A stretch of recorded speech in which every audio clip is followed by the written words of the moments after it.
Hello, আসসালামু আলাইকুম। আমি আজকে একটা নতুন রেসিপি নিয়ে আসলাম। এই রেসিপিটা অনেকেই খেয়েছেন, আবার অনেকেই খাননি। শুকা রুটি দিয়ে সাবুদানা। প্রথমে আমি পাতিলাতে দুধ বলকিয়ে রেখেছিলাম, ঘন করে রেখেছিলাম। তারপর আমি আর পাত্রে সাবুদানাগুলো আমি কালার ফুড দিয়ে ভিজিয়ে রেখেছিলাম। তারপর আমি ওই সাবুদানাগুলো ভালো করে ধুয়ে আমি দুধের মধ্যে দিয়ে দিলাম, দিয়ে অনেকক্ষণ আঁচ দেবো।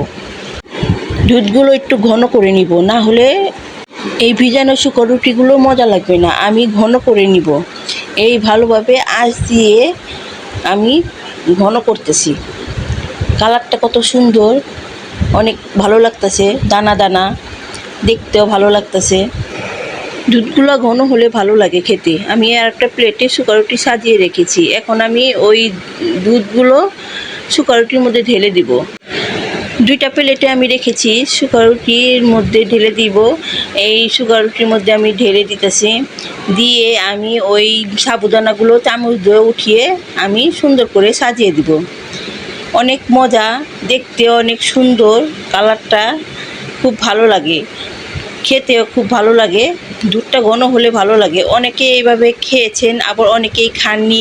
এই রেসিপিটা অনেকে সাদা করে খায়, সাদা দুধ, সাদা সাবুদানা। আপনারা খেয়ে দেখবেন। আল্লাহ হাফেজ।